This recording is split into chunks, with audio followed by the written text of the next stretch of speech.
BMG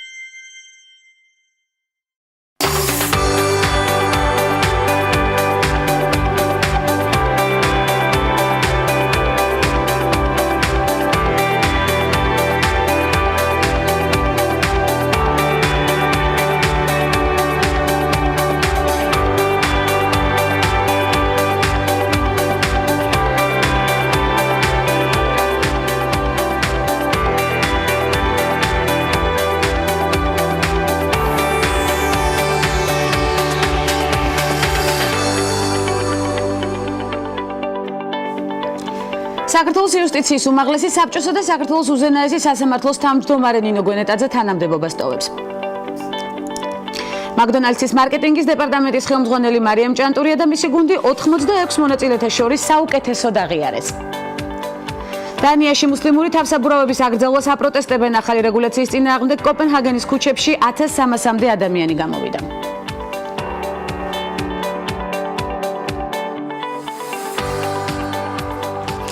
ამერიკის ყოფილი პირველი ლედი, სახელმწიფო მდივანი და პრეზიდენტობის კანდიდატი ჰილარი კლინტონი რეჟისორ სტივენ სპილბერგთან ერთად ახალ ფილმზე იწყებს მუშაობას. ფილმი ელიან უეისის წიგნის The Woman's Hour: The Great Fight to Win the War ეკრანიზაცია იქნება, რომელიც გვიყვება ისტორიას იმაზე თუ როგორ იბრძოდნენ ქალები ხმის უფლების მოსაპოვებლად. ამ ეტაპზე პროექტი არც ერთ არხს არ შეუძენია, თუმცა მოლაპარაკებები მიმდინარეობს თითქმის ყველა გავლენიან კომპანიასთან. მათ შორის არის HBO, Netflix, Hulu და Amazon. ეს იქნება პირველი ფილმი, რომლის აღმასრულებელი პროდიუსერიც სწორედ ჰილარი კლინტონია. ამერიკიდან საქართველოში გადმოვინაცვლოთ და სეზონის ბოლო ნარატივის ავტორებს გავეცნოთ პარასკევს. მორიგი ნარატივი და განსაკუთრებული პარასკევის სტუმრების ბლოგში. ნუცა კობახიძე, ჰონკონგის უნივერსიტეტის განათლების ფაკულტეტის ასისტენტ პროფესორი და სააგენტო აწარმოების საქართველოში შემოქმედებითი ინდუსტრიების განვითარების მენეჯერი თათია ბიძინაშვილი. ეს ქალების ნარატივია. ვანცა ვახიძესთან ერთად. საქართველოს იუსტიციის უმაღლესი საბჭოსა და საქართველოს უზენაესი სასამართლოს თავმჯდომარე ნინო გვენეტაძე თანამდებობას ტოვებს. ამის შესახებ განცხადება უზენაესი სასამართლოს ვებ-გვერდზე გავრცელდა. როგორც განცხადებაში ენათქვამი, გვენეტაძე თანამდებობას ჯანმრთელობის მდგომარეობის გამო ტოვებს, რომელიც მოითხოვს რამდენიმე თვიან კურნალობას საზღვარგარეთ. საქართველოს იუსტიციის უმაღლესი საბჭოსა და საქართველოს უზენაესი სასამართლოს თავმჯდომარე ქალბატონი ნინო გვენეტაძე ავრცელებს განცხადებას ჯანმრთელობის მდგომარეობის შესახებ, რომელიც მოითხოვს რამდენიმე თვიან კურნალობას საზღვარგარეთ. ნინო გვენეტაძე მადლობას უხდის კოლეგებს ნაყოფიერი თანამშრომლობისთვის და გამოთქვამს იმედს, რომ ქართული მართლმსაჯულება ღირსეულად უზრუნველყოფს ადამიანის უფლებების დაცვას, ღირსეულად მოემსახურება კანონის უზენაესობასა და სამართლიანობის დამკვიდრებას. წერია გვენეტაძის განცხადებაში. ნინო გვენეტაძეს ჯანმრთელობას გამოჯანმრთელებას სწრაფ ბადებში უსურვებს ხადია და შემდეგ აუცილებლად ვისაუბრებთ შედეგებზეც. გვენეტაძის მიერ შევსებული ქონებრივი დეკლარაციების მიხედვით მან 2015-2017 წლებში ჯამში 418.119 ლარი გამოიმუშავა. მოსამართლეთა ანაზღაურების კანონის მიხედვით უზენაესი სასამართლოს თავმჯდომარის თანამდებობრივი სარგო თვეში 7.000 ლარია, ეს წელიწადში 84.000 ლარს შეადგენს, თუმცა ფაქტობრივად გვენეტაძე ყოველწლიურად ამაზე გაცილებით მეტ შემოსავალს იღებდა. საერთო ჯამში გვენეტაძემ დანამატების სახით 2015-2017 წლებში 138.000 ლარი აიღო. 3-6 აგვისტოს იურიდიულ საკითხთა კომიტეტის თავმჯდომარე ეკაბესელია გერმანიის ქალაქ ფრაიბურგს ეწევა, სადაც მაქს პლანკის უცხოეთის და საერთაშორისო სისხლის სამართლის ინსტიტუტში გაიმართება საერთაშორისო კონფერენცია თემაზე სისხლის სამართლის რეფორმები პოსტსაბჭოთა საქართველოში და უკრაინაში. საქართველოსა და უკრაინის კანონმდებლობების ჰარმონიზაცია, ევროკავშირის ქვეყნების კანონმდებლობასთან 25 წლის დამოუკიდებლობის შედეგები. ეკაბესელია კონფერენციაში მონაწილეობას საპატიო სტუმრის სტატუსით მიიღებს და ღონისძიების მონაწილეებს მისასალმებელი სიტყვით მიმართავს. იურიდიულ საკითხთა კომიტეტის თავმჯდომარე კონფერენციაზე ასევე მოხსენებით წარდგება და საქართველოს სისხლის სამართლის სისტემაში ბოლო პერიოდში განხორციელებულ რეფორმებზეც ისაუბრებს. კონფერენციის მსვლელობისას განხილული იქნება სხვადასხვა საკითხები, მათ შორის სამართალწარმოების ტრანსფორმაცია საქართველოში და სისხლის სამართლებრივი პოლიტიკის ტენდენციები. მაკდონალდსის მარკეტინგის დეპარტამენტის ხელმძღვანელი მარიამ ჭანტურია და მისი გუნდი 86 მონაწილეთა შორის საუკეთესოდ აღიარეს. საამაყო ინფორმაცია, პირველი საპატიო ადგილი მარიამ ჭანტურიას გუნდმა მიუნხენში მაკდონალდსის საერთაშორისო ვორქშოპზე მოიპოვა. ერთკვირიანი ვორქშოპი ივნისში Worldwide Hamburger Marketing University-ში იმართებოდა გვახსოვს, სადაც მსოფლიოს მასშტაბით 40-მდე ქვეყნის მაკდონალდსის 86 მარკეტინგის მენეჯერი მონაწილეობდა. ვორქშოპის ფარგლებში გუნდებს დაევალათ 3 დღე ღამეში მარკეტინგ მარკეტინგული გეგმის შედგენა, რომელიც სპეციალურად მოწვეულმა McDonald's-ის წამყვანმა სენიორ მენეჯერებმა განიხილეს და გამოუვლინეს გამარჯვებული Worldwide Hamburger Marketing University 50 წელია არსებობს და უზრუნველყოფს McDonald's-ის მსოფლიო ქსელის მენეჯერების აღზრდას და განვითარებას.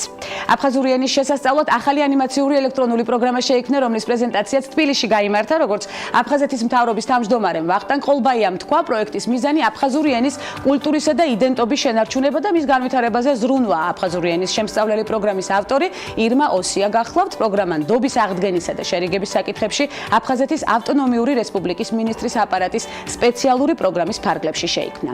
2-19 აგვისტოს ავსტრალიაში ერთ-ერთი უძველესი მელბურნის საერთაშორისო კინოფესტივალი გაიმართება, სადაც ქართული ფილმები იქნება წარმოდგენილი. კინოფესტივალზე 7 და 12 აგვისტოს აჩვენებენ ანა ურუშაძის მრავალი საერთაშორისო ჯილდოს მფლობელ ფილმს საშიში დედა. 9 და 17 აგვისტოს კი რატი წითელაძის მოკლემეტრაჟიანი ფილმის სოციუმის პატიმარი ჩვენება გაიმართება. აღსანიშნავია ისიც, რომ სოციუმის პატიმარი ევროპული კინოაკადემიის ნომინანტი გახლავთ. ევროპული კინოაკადემიის რიგით 31 დაჯილდოების ცერემონია 15 დეკემბერს ესპანეთის ქალაქ სევილიაში გაიმართება. ველით, რა თქმა უნდა, მოუთმელად გამარჯვებას ცხადია. მელბურნის საერთაშორისო კინოფესტივალი 1952 წლიდან იმართება, ვიცით, და დღემდე ერთ-ერთი ყველაზე პრესტიჟული ღონისძიებაა კინოსფეროში.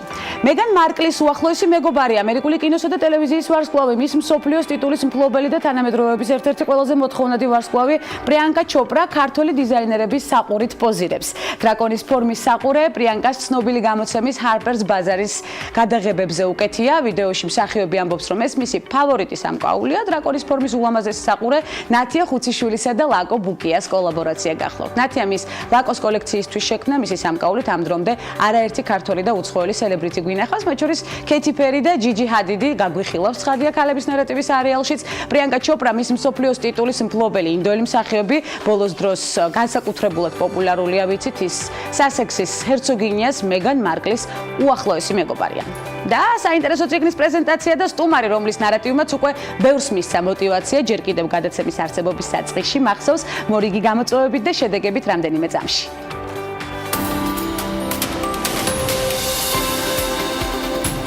კატერინა გრეჰემი პირველი ამერიკელი ქალი იყო, რომელიც Fortune 500-ის აღმასრულებელი დირექტორი გახდა. ასევე იყო Washington Post-ის გამომცემელი. დაიბადა 1917 წლის 16 ივნისს ნიუ-იორკში. გრეჰემის მამა ფინანსისტი, ხოლო დედა პოლიტიკური აქტივისტი იყო რესპუბლიკელების პარტიაში. გრეჰემი სწავლობდა მადეირას სკოლაში. მოგვიანებით კი ჩიკაგოს უნივერსიტეტში ჩააბარა. მალევე დაიწყო მუშაობა სან-ფრანცისკოს გაზეთში. 1911 წელს დაქორწინდა წარმატებულ ფოტოგრაფ ოსკარ ჰომოკლაზე. 1963-91 წლებში მუშაობდა Washington Post-ში გამომცემლად. რიჩარდ ნიქსონის პრეზიდენტობის პერიოდში გამოაქვეყნა პენტაგონის სამთავრობო დოკუმენტები. ფაქტით მომხდარმა სკანდალმა მას დიდი წარმატება მოუტანა. 1998 წელს მიიღო წარმატებული ჟურნალისტებისთვის განკუთვნილი ჯილდო, პულიცერის პრემია. კატერინა გრეჰემი ხშირად ესწრებოდა შეხვედრებს ქალთა უფლებების საკითხებზე. ის 2001 წლის 17 ივლისს გარდაიცვალა. მისი Washington Post-ში მსახურობის პერიოდში კომპანიის შემოსავლები 84 მილიონი დოლარიდან 1.4 მილიარდ დოლარამდე გაიზარდა.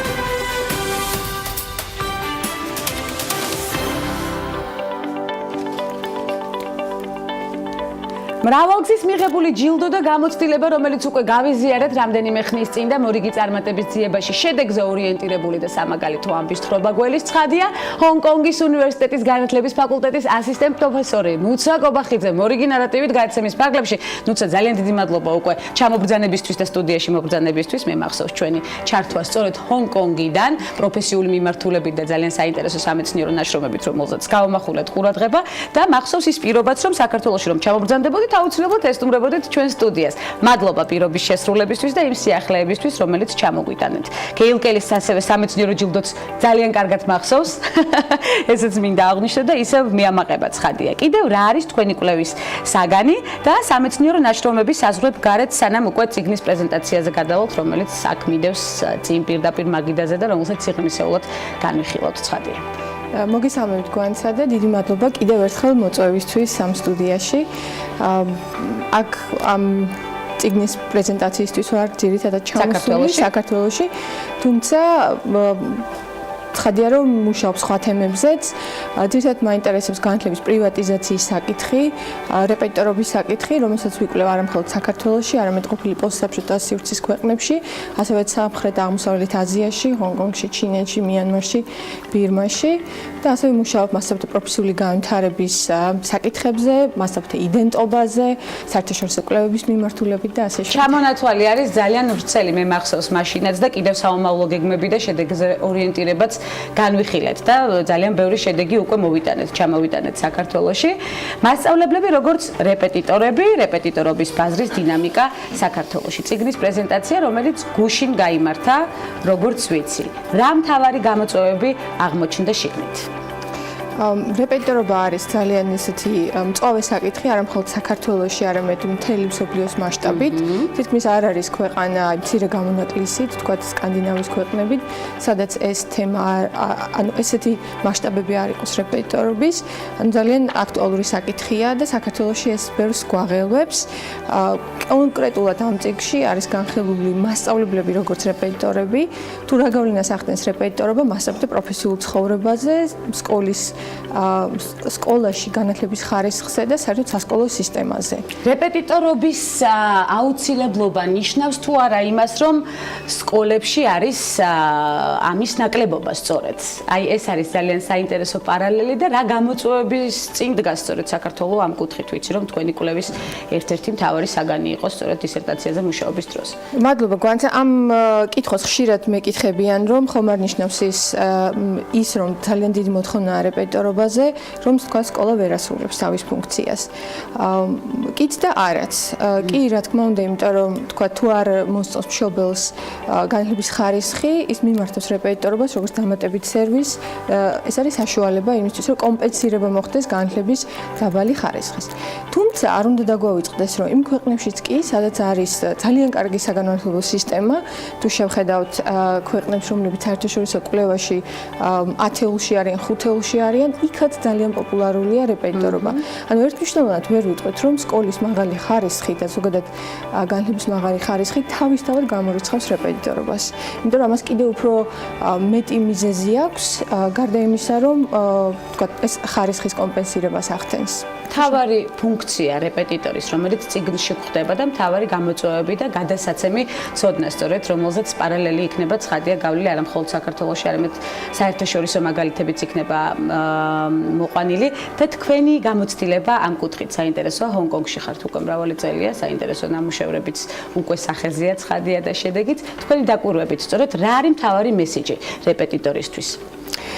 იცით რა, რეპეტიტორობას უნდა მიუდგეთ როგორც ძალიან კომპლექსურ საკითხს და თქვა ზოგადად მეკითხებიან ხოლმე ორი ძირითადი კითხვაა, რასაც მაძლევენ. ერთი არის რომ როგორ მოვუაროთ ამ პრობლემას, როგორ აღმოვხრათ რეპეტიტორობა და მეორე მეუბნებიან რომ აი რას ერჩით რეპეტიტორობას, მოახდენთ ამის დემონიზებას და გავანებოთ თავი. საკმაოდ სასარგებლოა ეს მიმართულება. სასარგებლოა ეს და მე სხვანაირად დავსვავდი კითხვას, როგორ შევძლოთ ჩვენ რომ რეპეტიტორობის ნეგატიური ასპექტების, რაც შეიძლება შევამციროთ ეს ასპექტები და როგორ მივანდოთ ვთქვათ, მისი დადებითი მხარეები ადამიანის არჩევანს, მშობლის არჩევანს. ამიტომ უნდა ვისაუბროთ იმ ნეგატიურ ასპექტებზე, რომელსაც რეპეტიტორობა ქმნის სასკოლო ცხოვრებაში, მასწავლებლისთვის, მშობლისთვის, მოსწავლისთვის და ზუსტად ამაზე ვილაპარაკე მე გუშინ პრეზენტაციაზე, სადაც უამრავი ადამიანი სტუმრობდა პრეზენტაციას, ესეც უნდა აღინიშნოს და ინტერესი გამოიხატა ძალიან დიდი. და ასევე დადებითი ასპექტები, რა თქმა უნდა წინ წამოვწიოთ რეპეტიტორობასთან დაკავშირებით. მაგალითად, რეპეტიტორობა ეხმარება მოსწავლეს, ისწავლოს უკეთ, დაეწიოს თავის თანატოლებს, მასწავლებლებს აძლევს საშუალებას, რომ პროფესიაში დარჩნენ, იმიტომ რომ თქვენიცით იმ ქვეყნებში, სადაც მასწავლებლთა ხელფასები არის დაბალი, განსაკუთრებით პოპულარულია რეპეტიტორობა, მასწავლებლებს აქვს თავად ინტერესი იყვნენ რეპეტიტორები და ძალიან ბევრისთვის კომფორტულია მშობელსაც თუ ვიგულისხმებთ ამ შემთხვევაში ეს ძალიან კომფორტული. რა თქმა უნდა, განცე, მაგრამ მინდა ასევე აღნიშნო და იმ კვლევამაც დაადასტურა, რომ მასწავლებლებისთვის ეს არ არის მხოლოდ სასიამოვნო პროცესი, იმიტომ რომ აი თუ იდენტობას შევხედავთ, ხომ მას ორმაგი იდენტობა აქვს, ერთი მხრივ არის მასწავლებელი, მეორე მხრივ არის რეპეტიტორი. ეს ნიშნავს, რომ ორი სამსახური აქვს მასწავლებელს, ჯერ სკოლაში მუშაობს, შემდეგ კერძოდ ამზადებს, რაც უზარმაზარ შრომას მოითხოვს, ფიზიკურ გადაღლას იწვევს, რაც თავისთავად უარყოფითად მოქმედებს სკოლაში დახარჯულ ენერგიაზე, მასწავლებლის მომზადებაზე, როდესაც ის თქვა საკლასო ოთახში შედის. ამიტომ მე ვფიქრობ, ჯობია რომ საქართველოში და საერთოდ იმ ქვეყნებში, სადაც მასწავლებლები არიან რეპეტიტორები, თუმცა სხვა ბაზარზე არსებობენ სხვა პროვაიდერებიც, ასე არ იყოს. ჩვენ უნდა შევეცადოთ შევქმნათ ისეთი სისტემა, სადაც მასწავლებლები ეკონომიკურად არ იქნებიან დაინტერესებული რეპეტიტორობით და მთელ თავის ძალისხმევას მოახმარენ სკოლას. ნუცა, ჰონკონგის მაგალითი რომ მოვიყვანოთ ანაზღაურების კუთხით, როგორია პედაგოგების დაფასება და ანაზღაურება, სწორედ აი იმ კონტექსტში განვიხილოთ, რომელიც დადგა დღეს განხილვის საგნად, სწორედ წიგნში ასახული რეალობის გამო. წარმოუდგენლად განსხვავებულია ჰონკონგში სიტუაცია, იმიტომ რომ ჰონკონგში მასწავლებელს აქვს ძალიან კარგი სამუშაო პირობები, გარდა ანაზღაურებისა სხვა ბენეფიტებიც აქვს. ამიტომ მასწავლებლები არ არიან დაინტერესებულები იყვნენ რეპეტიტორები, თუმცა არსებობს ბაზარზე პროვაიდერები, კომპანიები და ძალიან პოპულარულია რეპეტიტორობა. ოღონდ ეს არის გადასული კომპანიების პასუხისმგებლობაზე. ანუ კომპანიებში მუშაობენ ადამიანები, თიუთორები, რეპეტიტორები, რომელიც არ არიან მასწავლებლები. და ასე ვთქვათ, ისინი არიან პროვაიდერები ძირითადად და მასწავლებლები ამით არ ინტერესდებიან. თქვენი არაჩვეულებრივი ბიჭის მაგალითზე შეგვიძლია ვისაუბროთ, რომელმაც უკვე 4 ენა იცის 6 წლის ასაკში და საკმაოდ რთული ენები სწავლობს ძალიან კარგად და შესაბამისად უკვე შედეგით სახეზეა. კიდევ ერთხელ უნდა ვთქვათ, ხაზგასმით 6 წლის ასაკში. მე წარმომიდგენია ჩვენს ასაკში უკვე ლინგვისტიკა როგორ ექნება შეთავსებული თავიდან ბოლომდე. საქართველოს განათლების სისტემა და რეკომენდაციები მინდა სწორედ ამ კუთხით რომ განვიხილოთ, ნუცა თქვენი დაკვირვების საგანი იყო სწორედ კიდევ ერთხელ აღნიშნავ საქართველოს წიგნზე მუშაობის დროს ერთ-ერთი მთავარი აქცენტი სწორედ ამაზე გაკეთდა. რა მთავარი და მნიშვნელოვანი გამოწვევების წინ დგას განათლების სისტემა დღეს საქართველოში თქვენი გადმოსახედით? ძალიან რთული კითხვაა, იმიტომ რომ განათლების სისტემა შედგება სკოლამდელი განათლებისაგან, თვითონ სკოლისაგან, უმაღლესი განათლებისაგან და ასე შემდეგ. არ ვიცი რომელი ერთზე ვილაპარაკო, მაგრამ მე რეპეტიტორობა რასაც სჭირდება სწორედ იმ მნიშვნელოვან პერიოდზე ვისაუბროთ, სკოლის პერიოდზე, კი ბატონო. რაც ძალიან მნიშვნელოვანია. ვფიქრობ, რომ მასწავლებლების თემა, მასწავლებლთა მომზადება, მათი პროფესიული გადამზადება, რაშიც არა ერთხელ ძალისხმევა ჩაიდო სახელმწიფოს მხრიდან, კვლავ რჩება მთავარ გამოწვევად. იმიტომ რომ ის პოლიტიკა, რომელიც ჩვენ გვაქვს ამ თვალსაზრისით, არის ფრაგმენტული და ხშირად ვერ ვიღებთ იმ შედეგს, რაც უნდა მივიღოთ. ერთი მხრივ ეს არ არის ესეთი ადვილი და უცებ ვერ დავინახავთ ამ შედეგებს, მაგრამ ვფიქრობ, რომ ეს არის ჩვენი პრიორიტეტი, მასწავლებლთა მომზადება, პროფესიული განვითარება, რომ რაღაცნაირად ხარისხი განათლების აიწიოს. და პროცესი კიდევ უფრო უნდა გაცოცხლდეს. რა თქმა უნდა, იმიტომ რომ ეს უნდა იყოს პრიორიტეტი ჩემი აზრით, იმიტომ რომ განათლების ბევრი პრიორიტეტი არსებობს და ხშირად არის რომ ეს პრიორიტეტების გადანაცვლება გვიჭირს ხოლმე. ეს უნდა იყოს პრიორიტეტი და არსებობენ ქვეყნები, რომელმაც ეს ძალიან კარგად შეძლეს. მაგალითად, სინგაპურს აქვს შესანიშნავი მასწავლებლთა პროფესიული განვითარების სისტემა. და იგივე ვთქვათ იაპონიას, ჰონკონგსაც და ჩვენ უნდა ვისწავლოთ ამ გამოცდილებაზე. საერთაშორისო მაგალითები უნდა ავიღოთ და მოვარგოთ რა თქმა უნდა ჩვენს ქვეყანას გეთანხმებით. მორიგი სამეცნიერო ნაშრომი და დისერტაცია რას ეხება? თქვენი საინტერესო პროფესიული გზის განხილვა დავიწყე, რა თქმა უნდა, უკვე სტუდიაში. რა არის ამავე გეგმები სამეცნიერო ნაშრომის კუთხით? ეხლა ამ მომენტში მუშაობ მიანმარის მთავრობისთვის, იუნესკოს ეგიდით და ასევე ვიკვლევთ რეპეტიტორობას მიანმარში და ეხლა წიგნს წერთ, რომელიც აი აგვისტოს ბოლოს იქნება უკვე მზად, რომელიც ეხება მასწავლებლებს როგორც რეპეტიტორებს მიანმარში. სიტუაცია რაღაც გარკვეული ასპექტით მსგავსია საქართველოსთან, მაგრამ რა თქმა უნდა კულტურული თავისებურებების გათვალისწინებით ჩემთვის სიახლე იყო ეს და ძალიან დიდი ინტერესი იყო საერთაშორისო ორგანიზაციების მხრივ და ასევე მთავრობის მხრივ, რომ ესე იგი ჩვენთვის შეეკვეთათ ეს კვლევა და დიაგნოსტირება მომხდარიყო იმისა, რა ხდება და როგორია ვთქვათ სამომავლო პერსპექტივები. შედეგებზეც აუცილებლად ვისაუბრებ და გაგვიმხელთ ცხადია ძალიან მახარებ თქვენთან თანამშრომლობა. მე ვიცი რომ კიდევ ერთი განსაკუთრებული პროექტი უკავშირდება საქართველოს, სწორედ ეს მახარებს რომ მიუხედავად სიშორისა საქართველოს ნამდვილად არის აქტიურად ჩართული თქვენ საომავლო გეგმებში და ცოდნის რეალიზება და სარგებლის მოტანა სწორედ თქვენ სამშობლოზე ხდება, რა მთავარი და საინტერესო პროექტი გველოდება კიდევ უახლოეს მომავალში, რომელიც საქართველოსთან არის კვლავ კავშირში.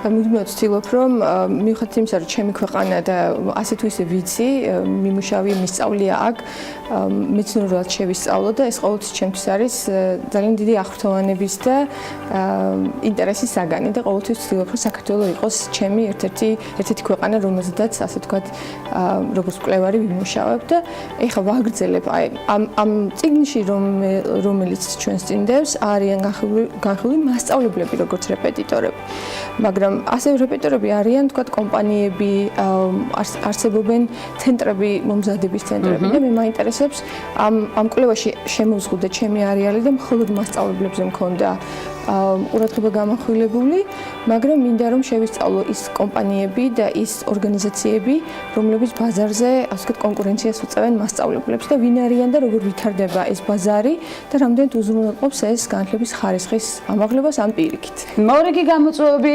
დაისახა სწორედ ქალების ნარატივში ანონსით ძალიან საინტერესოა ეს კუთხე ძალიან დიდი მადლობა ნუცა მობრძანებისთვის და იმისთვის რომ პირობა შევასრულოთ კიდევ ერთხელ უნდა აღინიშნოს და კიდევ ველოდებით თქვენთან შეხვედრა სხვადასხვა ლოკაციაზე ცხადია გეილგელის როგორც აღნიშნე სამეცნიერო ჯილდო კიდევ მეამაყება და კიდევ ველოდები მორიგ ჯილდოს დარწმუნებული ვარ ესეც გვექნება განსახილველი უახლოეს მომავალში მადლობა მამოტივირებელი დიალოგისთვის ნუცა კობახიძე ჰონკონგის უნივერსიტეტის განათლების ფაკულტეტის ასისტენტ პროფესორი სტუმრობდა გადაცემას ქალების ნარატივი მცირე სარეკლამო ბლოკის შემდეგ უცხოეთში განვითარებული მოვლენებით ბრუნდებით საინტერესო საკითხებზე ვამახვილებთ ცხადია ყურადღებას და მორიგ საინტერესო სტუმარს ვარით ქალების ნარატივის სერიალში დაკავებით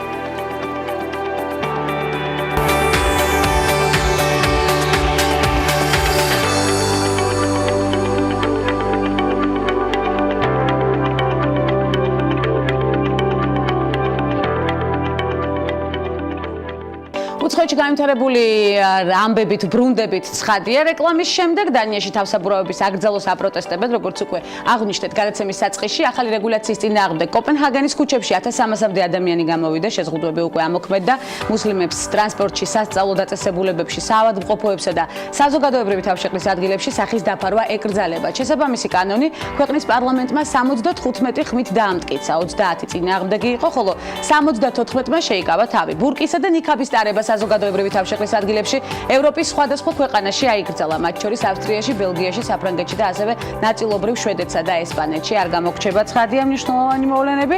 ტექნოლოგიური გიგანტები ამერიკის შეერთებული შტატების სენატის წინაშე 5 სექტემბერს წარსდგებიან Facebook-ის, Twitter-ის და Google-ის ხელმძღვანელები ამერიკელი კანონმდებლების შეკითხვებს უპასუხებენ. ამის შესახებ Reuters-ი წერს, სენატორების განმარტებით სოციალური მედიის გიგანტებთან შეხვედრის მიზანი იმის გამოაშკარავება იქნება, თუ რას აკეთებენ Facebook-ში, Twitter-სა და Google-ში. უცხო ქვეყნების საინფორმაციო თავდასხმების აღსაკვეთად ცხადია სენატის დაზვერვის კომიტეტის თავმჯდომარე რესპუბლიკელი სენატორი რიჩარდ ბარი განმარტავს, რომ რუსეთის საინფორმაციო ოპერაციები ამერიკული დემოკრატიის საფუძვლებს ზიანს აყენებს. 1 აგვისტოს ამერიკის სენატში გამართული სხდომისას კანონმდებლებმა ხაზი გაუსვეს, რომ საფრთხე იმაზე დიდია, ვიდრე 2016 და 2018 წლის არჩევნებში ჩარევაა. მათი თქმით, ეს საკითხი ეროვნული უსაფრთხოების ერთ-ერთი მთავარი გამოწვევაა. ილონ მასკი ამასობაში საზოგადოებას სიურპრიზებით ნამდვილად ანებიურებს და ხშირად ბევრ თავსატეხსაც უჩენს ვიცით, თუმცა ამჯერად საქმე კარგ სიახლეს ეხება. ბიზნეს მაგნატი Tesla-ს მოდელებში ვიდეო თამაშების ინტეგრაციას გეგმავს, მან დეველოპერებს თანამშრომლობისგან მოუწოდა და აღნიშნა, რომ Tesla-ს ავტომობილისთვის ადაპტირებული ვიდეო თამაშების შექმნა ნებისმიერ მსურველს შეუძლია, თავად კი მზადაა. თითოეული წინადადება განიხილოს. ჩვენ გვინდა შევქმნათ მხიარული და გასართობი ვიდეო თამაშები, რომლებიც ერთად იქნება ინტეგრირებული ავტომობილის ცენტრალურ სენსორულ ეკრანსა და ტელეფონში, წერს ილონ მასკი Twitter-ის საკუთარ გვერდზე. მისივე თქმით, ახალი ვიდეო თამაშები მარტივი და კრეატიული უნდა იყოს და აველოდებით მასკის ახალ გამოგონებას ცხადია და აღფრთოვანებულები შევხვდებით. Google ჩინეთისთვის სპეციალურ საძიებო სისტემას ქმნის. Google მუშაობს სპეციალური საძიებო სისტემის პროექტზე, რომელიც ხელმისაწვდომი მხოლოდ ჩინეთისთვის იქნება. პროექტის სახელწოდებით Dragonfly ჩინურ ცენზურაზე იქნება დაქვემდებარებული და დაბლოკავს ისეთ ინფორმაციებს, როგორებიცაა ადამიანის უფლებები, რელიგია და სხვა მსგავსი საკითხები. Google ჩინეთს თავაზობს სპეციალურ მობილურ აპლიკაციას, რომელიც ჩინეთის მოქალაქეებს გაფილტრულ ინფორმაციას მიაწვდის. კომპანიამ უკვე შექმნა საჩვენებელი პროგრამა პროგრამების სახელწოდებით მაოტაი და ლონგფეი პროექტები Google-მა ჩინეთის მთავრობას მიაწოდა. პროგრამის ქსელში ჩაშვებასთან დაკავშირებით კი კომპანია პასუხს უახლოესი 6 თვის განმავლობაში მიიღებს. Google-ი ცენზურის გამო ჩინეთმა 2010 წელს დაბლოკა. გვახსოვს, ასევე ქვეყნის მთავრობას დაბლოკილი აქვს Facebook-ი, Twitter-ი და Instagram-ი. Apple-ის აქციები 31%-ით გაიზარდა. Apple-ის პროგრამული უზრუნველყოფისა და სერვისის მომსახურეობის შემოსავლებმა მესამე კვარტალში 31%-იანი ზრდა 9.55 მილიარდი დოლარი დაჩვენა. CNBC-ის ინფორმაციით, Apple-ის საბაზრო ღირებულება 2%-ით აქვს შემუშავებული, კომპანიის შემოსავლები კი smartphone-ების გაყიდვით 1%-ით გაიზარდა, რაც $342 მილიონ შეადგენს. კომპანიის აღმასრულებელი დირექტორის Tim Cook-ის განცხადებით, iPhone X-ი, რომლის ღირებულება $999-დან იწყება, ვიცით, გასულ კვარტალში ყველაზე პოპულარული და ხშირად გაყიდვადი smartphone-ი გახდათ. კომპანია გეგმავს 2020 წლისთვის შემოსავლები $14 მილიარდამდე გაზარდოს, რაც ამჟამინდელ შემოსავლებს ორჯერ აღემატება. კომპანიაში აღნიშნავენ, რომ ამერიკასა და ჩინეთს შორის ტარიფების ცვლილებები Apple-ს ზიანს არ აყენებს, რადგან კომპანიას ტარიფების ცვლილებების გავლენა შესწავლილი აქვს. Apple-ს ამჟამინდელი ღირებულება $973 მილიარდ შეადგენს და კომპანია აგრძელებს ბრძოლას გახდეს პირველი ტრილიონ-დოლარიანი კომპანია, ვიცით, რომ ეს მიზანი მას გააჩნია. მოდის სფერო დღითი დღე უფრო და უფრო მოიცავს ხელოვნების სხვა დარგებს, ამას ჩვენს მომდევნო სტუმართან ერთადაც გავივლით. ამის დასტურია ფეხსაცმელებისა და აქსესუარების ბრენდის Vans-ის ახალი ფეხსაცმელებისა და აქსესუარების ბრენდის ძალიან საინტერესო კოლაბორაცია დავარქმევდი ასე Van Gogh-ის ამსტერდამის მუზეუმთან სხვათა შორის. თითოეული ფეხსაცმლის ხაზი შთაგონებულია ჰოლანდიელი მხატვრის 4-ვე ნამუშევრით, მათ შორის თავის ქალა, ზესუმზირა, ნუშის ყვავილი და Van Gogh-ის ავტოპორტრეტი. გარდა ამისა, Vans-ის ახალი კოლექცია მოიცავს მაისურებს, ქურთუკებს, ბეისბოლის ქუდებს, ჰუდებს და ჩანთებს. ახალი კოლექცია საზოგადოებისთვის ხელმისაწვდომი 3 აგვისტოდან იქნება, ანუ დღეიდან ჩაეშვა გაყიდვაში და აუცილებლად უნდა ვიაქტიუროთ კიდეც. ის გაიყიდება როგორც ინტერნეტ მაღაზიებში, ისე მუზეუმში. სექტემბერში Prop Story ბრიტანეთში გამართავს აუქციონს, რომელზეც გასაყიდად გამოიტანენ ვარსკვლავური ომების პერსონაჟის Han Solo-s კოსტიუმს. მისი საწყისი ფასი $1 მილიონი იქნება. აუქციონზე გასაყიდი კოსტიუმი მსახიობს მეხუთე ეპიზოდში ეცვა. თაყვანისმცემლებს კარგად ახსოვთ ცხადია ეს კოსტიუმი. ამავე აუქციონზე გაიყიდება Kate Winslet-ის ტანსაცმელი, რომელიც მას Titanic-ის გადაღებისას ეცვა. ასევე მებრძოლთა კლუბის პერსონაჟის Tyler Durden-ის ტანსაცმელი. და მორიგი საინტერესო ინფორმაცია ქალების ნარატივის სერიალში. ზაფხულის სეზონის ბოლო თვე სულ რამდენიმე დღეა დაიწყო. დარწმუნებული ვარ, ბევრმა თქვენგანმა უკვე იცის, სად გაატაროს ეს თვე, თუმცა სეზონის ბოლო გადაცემაში საინტერესო რჩევებს იმასთან დაკავშირებით, თუ სად შეიძლება ზაფხულის ყველაზე ცხელი თვე გაატაროთ, ანუკა ჯოხაძე Business Insider-ის სტატიაზე დაყრდნობით მოგვაწვდის. Განცა გამარჯობა. მოგესალმები ანუკა. აგვისტო მოგეხსენება, რომ ერთ-ერთი პოპულარული თვეა მოგზაურობისთვის. მილიონობით ადამიანი სწორედ ამ თვის განმავლობაში იწყებს მოგზაურობას სხვადასხვა ქვეყნებში. დამეთანხმები, რომ ადვილი ნამდვილად არ არის სამოგზაურო ტურის შერჩევა. როდესაც ინტერნეტ სივრცეში სასურველი ლოკაციის შერჩევას ვიწყებთ, ვფიქრობთ ამინდზე, დასაბინავებელი ადგილის ფასზე, დაგეგმილ ღონისძიებებზე და კიდევ მრავალ დეტალზე, რათა ჩვენი მოგზაურობით მაქსიმალურად კმაყოფილები დავრჩეთ. ერთ-ერთი ასეთი მიმართულება, რომელსაც Business Insider-ი გვთავაზობს, მაკინოს კუნძულია, რომელიც მიჩიგანის შტატში მდებარეობს. კუნძულის ვიზიტორებს საშუალება აქვთ მზიან ამინდში ისეთი აქტივობებით დაკავდნენ, როგორიცაა ნავით სეირნობა, თევზაობა ან თუნდაც პარაშუტით. კარგია პარაშუტით ფრენა ნამდვილად, ანუკა იმის გათვალისწინებით, რომ აგვისტო ტურისტებით დატვირთული თვეა, ვიცით, მაკინოს კუნძულზე რამე სხვა გასართობი ღონისძიებაც ხომ არ არის დაგეგმილი. დიახ, განსაკ, კარგი კითხვაა, რადგან აგვისტოში კუნძულზე მაკინოს ფესტივალის მონახულებად შეგიძლიათ, რომელსაც მაკინოს მოსახლეობისთვის განსაკუთრებული დატვირთვა აქვს. ამ დროს კუნძულზე შეხვდებით მრავალ აქტივობას, ყოველი დასაქმებული მეწარმე ქალაქის ქუჩებში გამოდის და თავის საუკეთესო პროდუქციას მომხმარებლებს აცნობს. ამერიკის შეერთებულ შტატებში კი ერთ-ერთი პოპულარული მიმართულება კუნძული Martha's Vineyard-ია, ინგლისური არქიტექტურით აშენებული სახლები, ქვიშიანი სანაპირო და ადგილობრივი შუქურები. იქ ჩასულ დამსვენებელს განსაკუთრებული ატმოსფეროს უქმნის. აგვისტო კუნძულზე დროის გასატარებლად კი საუკეთესო პერიოდია. ადგილზევე შეგიძლიათ იშოპინგოთ კიდეც, რადგან პატარა ადგილობრივ ბუტიკებს აქ ხშირად შეხვდებით. Business Insider-ი ამ თვეში ასევე პუერტო-რიკოს აღმოსავლეთით მდებარე კუნძულის ენგუილას მონახულებასაც გვირჩევს. ენგუილაზე 33 კეთილმოწყობილ ქვიშის სანაპიროს და მასზე განთავსებულ ბუნგალოებსაც შეხვდებით.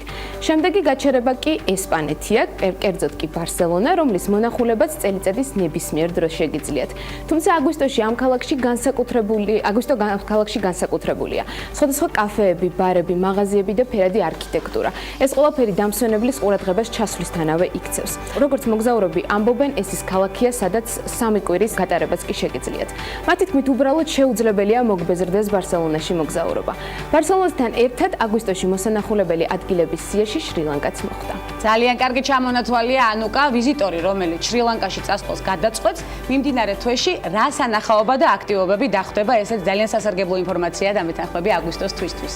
კვანცა შეიძლება ითქვას, ერთ-ერთი ეგზოტიკური მიმართულება სწორედ ცენტრალურ შრი-ლანკაში მდებარე ქალაქი კენდია, რომელსაც აგვისტოში მრავალი ტურისტი ადგილობრივი ბუდისტური დღესასწაულის სანახავად სტუმრობს.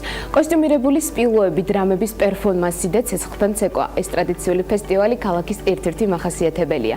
ამ ფესტივალის გარდა ქალაქში ბოტანიკური ბაღების, ტბებისა და ჩაის პლანტაციების ნახვა შეგიძლიათ. და ბოლოს პოლონეთი, კერძოდ კი კრაკოვი ღამის ცხოვრების მოყვარულებისთვის ერთ-ერთი საინტერესო ლოკაციაა. თუმცა ღამის ცხოვრებასთან ერთად ადგილზე მრავალ კულტურულ სანახაობასაც ნახავთ. ასე რომ აგვისტოში მოსანახულებელი ლოკაციების ჩამონათვალი ნამდვილად ვრცელია. თუ რომელ მიმართულებას აერჩევთ, მიმდინარე თვეს არჩევანი თქვენთვის მოგვინდია. ანუკა, დავირაზმეთ და წავედით. ეს იყო ანუკა ჯოხაძე, პოზიტიური ინფორმაციით უღრმესი მადლობა მას ქალების ნარატივში გაერთიანებისთვის. ჩვენი ყურადღების კონცენტრირება კი კინოინდუსტრიის განვითარებას და სფეროში გამოწვევების ირგვლივ ტრიალებს მორიგი სტუმრის მოლოდინში რამდენიმე წამი გავა დაგველოდეთ.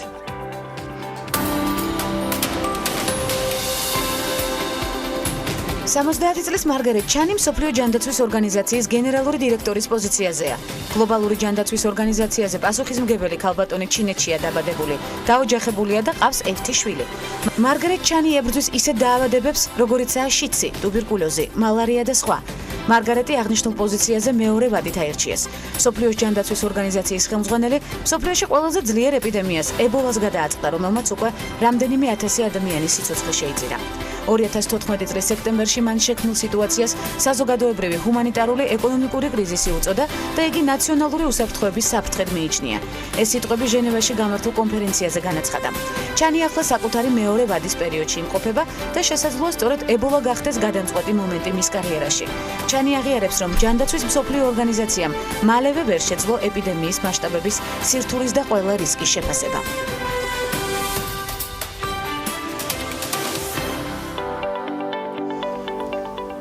აწარმოეს საქართველოში და ბევრი სასარგებლო პროექტი, რომელიც ქალების ნარატივის ყურადღების ცენტრში არაერთხელ მოექცა, მორიგი გადადგმული ნაბიჯი და სამომავლო გეგმა სააგენტოს ფარგლებში საინტერესო ამბის თხრობით განვიხილოთ. თათია ბიძინაშვილი სააგენტო აწარმოეს საქართველოში შემოქმედებითი ინდუსტრიების განვითარების მენეჯერი სტუმრობს გადაცემას, უღრმესი მადლობა მას მობრძანებისთვის და სტუდიის გალამაზებისთვის. ძალიან საინტერესო თემაზე უნდა ვისაუბროთ. მე ჩემი მეგობრებიდან გამომდინარე, ძალიან დიდი ინტერესს გამოვხატავ, არა მხოლოდ ჩემი მეგობრებიდან, არამედ ჩემიდან გამომდინარე, ცხადია ძალიან საინტერესო ნაბიჯები იდგმება სწორედ იმ კუთხით, რაზეც გავამახვილებთ ახლა ყურადღებას. პირველი თათია მინდა ამერიკან ფილმ მარკეტზე გკითხო, სადაც ქვეყნები ჰოლივუდს თავიანთ პოტენციალს აცნობენ, ვიცით, იქნება საქართველოც მათ შორის თუ არა და რა გეგმა გვაქვს? მოგესალმებით გვანცა, მივესალმები მაყურებელს. პირველ ყოვლისა ძალიან დიდი მადლობა ამ ლამაზ სტუდიაში მოწვევისთვის. დიდი მადლობა. რა თქმა უნდა, წელს ამერიკან ფილმ მარკეტზე საქართველოს სტენდი იქნება წარდგენილი.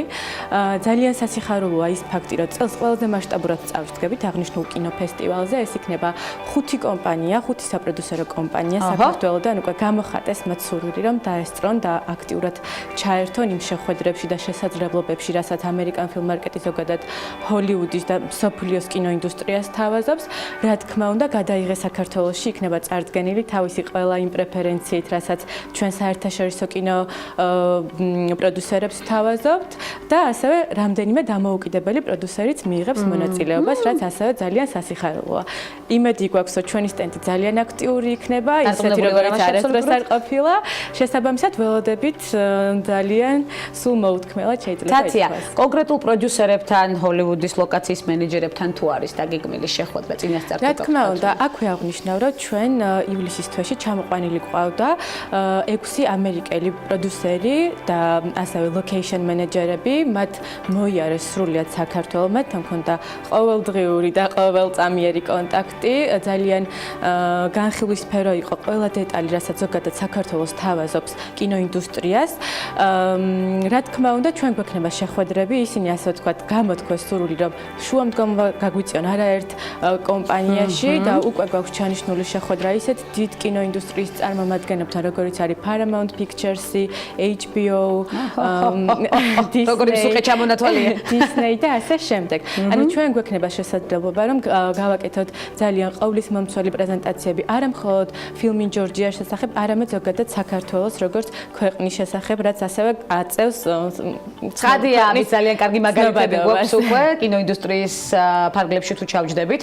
ძალიან ბევრი საინტერესო რეჟისორის ნამუშევარი, რომელიც მსოფლიოში უკვე ცნობილია და ძალიან ბევრი საინტერესო კოპროდუქცია, რომელიც საქართველოში ხორციელდება. ამაზე მინდა სწორედ გავმახვილო ყურადღება. სექტემბერში ერთი ჩინური და ერთი ინდური პროექტის განხორციელებაც დაიწყება, რომლის საინვესტიციო ღირებულება მე როგორც მახსოვს, თუ სწორად მახსოვს 5 მილიონი ამერიკული დოლარია. ვინაიდან ჩინური პროექტი უკვე მიმდინარეობს და ისინი როგორც მოგეხსენებათ უკვე დაახლოებით 40 გადასაღები დღეა მუშაობენ ძალიან აქტიურად და 10 დღეში დამთავრდება გადაღებები. თავიდან პროექტი გულისხმობდა 4 მილიონი ლარის ინვესტიციას საქართველოში, მაგრამ მას შემდეგ რაც მათ ნახეს საქართველო როგორც გადასაღები ლოკაცია, როგორც ის სერვისები, რომელსაც პროდაქშენ კომპანიები სთავაზობენ, მათ გადაწყვიტეს რომ გააორმაგონ ეს თანხა და უფრო მეტი ინვესტიცია ჩადონ საქართველოში, ვიდრე აქამდე დაგეგმილი ქონდა. შესაბამისად გადაღებები მიმდინარეობს ორ პარალელურ რეჟიმში სხვადასხვა ლოკაციებზე და ძალიან სასიხარულოა ეს ჩვენთვის, იმიტომ რომ ჩინეთის ბაზარი ასევე ძალიან უმნიშვნელოვანესი, უმსხვილესი ბაზარი არის ჩვენთვის და რა თქმა უნდა, მათი საქართველოში შემოყვანა იქნება ჩვენი პირადი წარმატება და ქვეყნის წარმატება, იმიტომ რომ მათ სწორედ ეხლა დაიწყეს საზღვარგარეთ გადაღებები, მათთვის აქამდე როგორც კულტურიდან გამომდინარე არ იყო, ასე ვთქვათ, ტენდენცია ის რომ გასულიყვნენ თავიანთ ქვეყნის გარეთ, მაგრამ სწორედ ეხლა დაიწყეს და ჩვენ მაქსიმალურად მორგებული ვართ, რომ დავანახოთ და შევთავაზოთ ის უპირატესობები, რაც მათთვის არის მნიშვნელოვანი. თაცია და კინორეჟისორებიც აქტიურობენ საქართველოსთან ინტერესით და თანამშრომლობის ძალიან აქტიურობენ. ჩვენ როგორც მოგეხსენებათ, წელს ვიყავით პეკინის საერთაშორისო კინოფესტივალზე, წელს საქართველოს პირველად მიიღო აღნიშნულ კინოფესტივალზე მონაწილეობა და ინტერესი იმაზე ბევრად დიდი იყო, ვიდრე წარმოგვედგინა. იქვე დავამყარეთ კონტაქტები და მათ გაიცნეს საქართველოს როგორც გადასაღები ლოკაცია. აქტიურად ვგეგმავთ, რომ მომავალშიც ჰონკონგი იქნება თუ პეკინი მივიღოთ სათანამშრომლო ნუსხა ძალიან დიდია. კი ბატონო, მივიღოთ მონაწილეობა, რა თქმა უნდა, გამომდინარე იქიდან, რა მასშტაბის პროექტების შემოვა, როგორი ტენდენცია იქნება მათიდან, რამდენად ვიქნებით ჩვენ მზადი იმისთვის, რომ მათი მოთხოვნები შევასრულოთ, ეს ყველაფერი არის მოთხოვნა მიწოდება, მოგეხსენებათ. შესაბამისად, ძალიან დიდი კონკურენცია არის ქვეყნებს შორის. გადაიღეს საქართველოში, დაინერგა 2 წლის წინ და ჩვენ და უკვე ძალიან ბევრი პროექტი გაქვთ ხარჯზე, ეს აუცილებლად უნდა აღინიშნოს ხაზგასმით. ჩვენ თვითონ ოპტიმისტური გათვლებითაც კი ვერ ვიოცნებებდით ესეთ შედეგებს, რაც დღეს დადო, გადაიღეს საქართველოს პროგრამამ. სააგენტო აწარმოებს საქართველოში თავისი სრულიად მთელი გუნდით ძალიან მოტივირებულად მუშაობს იმაზე, რომ საქართველოში მეტი და მეტი ინვესტიცია შემოვიდეს ამ კუთხით. შესაბამისად, იმედი გვაქვს, რომ დაგეგმილ შედეგებს მივაღწევთ. Cash rebate-ის შესაძლებლობებიც ძალიან დიდია, ძალიან მახარებს სწორედ აი ეს წარმატებული ნაბიჯები, რომელიც გადაიდგა უკვე ამ 2 წლის განმავლობაში და ძალიან ბევრი სამომავლო გეგმაა დასახული, სწორედ რომელსაც განვიხილავთ არაერთხის სხვადასხვა ლოკაციაზე. ფლორენციაში მოდის ჩვენებაზეც მინდა აუცილებლად გკითხოთ, იყავით ახლა ხანს, შევაფასოთ მოდის ტენდენციები, ეთერს გარეთ საუბრობდით დემნო გვასალიას წარმატებაზე და არა მხოლოდ ძალიან დიდი შესაძლებლობები გაიხსნა ამ მიმართულებითაც და თქვენი ჩართულობა არა მხოლოდ კინოინდუსტრიაზეა კონცენტრირებული, არამედ მოდაზეც. ზოგადად შემოქმედებითი ინდუსტრიების განვითარებაზე. დიახ. დემნა გვასალია აღნიშნე და აქვე მინდა ვთქვა, რომ ეს იქნება მოდა თუ კინო, მნიშვნელობა არ აქვს. ორივე ინდუსტრია ძალიან დიდ მნიშვნელობას იჩენს არა მხოლოდ თვითონ ინდუსტრიის განვითარებაში, არამედ ამ შემთხვევაში იწევს ქვეყნის ცნობადობა, რაც ასევე ჯაჭვურ რეაქციაში, როგორც ტურიზმთან, ასევე კულტურასთან, შესაბამისად, აი ეს არ არის მხოლოდ ერთი ინდუსტრიის განვითარება. მას აქვს ძალიან დიდი გადადინების ეფექტი, რამაც შეიძლება ეკონომიკური ზრდა სხვადასხვა სფეროებში გამოიწვიოს.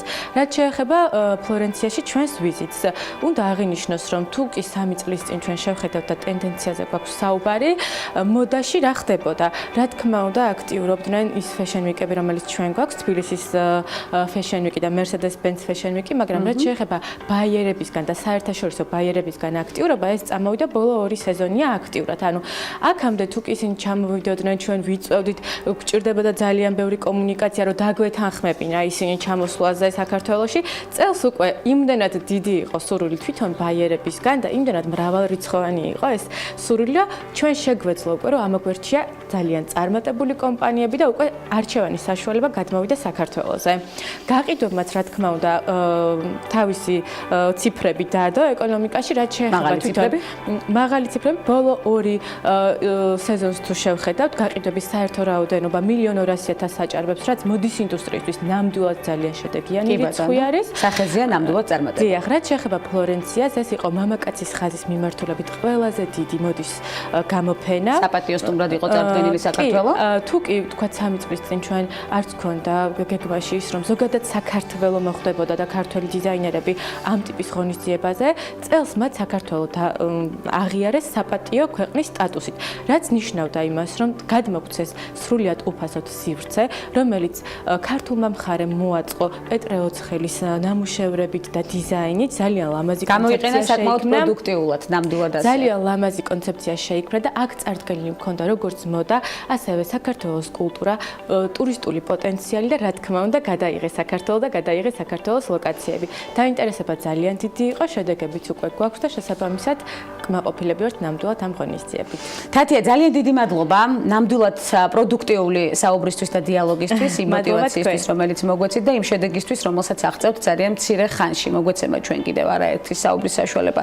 ცხადია, უღრმესი მადლობა სწორედ ასეთი საინტერესო გადმოცემისთვის, იმ ბენეფიტების, რომელიც ნამდვილად საამაყოა მსოფლიო მასშტაბით. თათია ბიძინაშვილი, სააგენტო აწარმოების საქართველოს შემოქმედების ინდუსტრიების განვითარების მენეჯერი სტუმრობდა გადაცემას ქალების ნარატივი. ასეთი იყო სეზონის და ჩემი ბოლო ნარატივი გადაცემის ფარგლებში. აგვისტოსთვის შესაფერის განწყობას გისურვებთ. ცხადია, აგვისტო აბით გამორჩეული იყოს და სექტემბერში ახალი შესაძლებლობებისთვის და გამოწვევებისთვის ვემზადებით, აქაც ხაზგასმით უნდა ვთქვათ. მთავარია შედეგი და ჯანსაღი დამოკიდებულება, შეხვედრის ლოკაციას არსებითი მნიშვნელობა არ აქვს. მთავარია პოზიტიურად შევხვდებით ერთმანეთს, აუცილებლად და სასიამოვნო თავგადასავლებით სავსე, აუცილებლად აი მეთანხმება კიდეც თათია. აგვისტო უნდა იყოს, თანაც სანუკა ჯოხაძე მოგვაწოდა ამის შესახებ ამომწურავი ინფორმაცია აგვისტოსთვის დასაგეგმი. კარგი ლოკაციები გვაქვს შერჩეული. ბედნიერ და წარმატებულ დღეს და აგვისტოს გისურვებთ.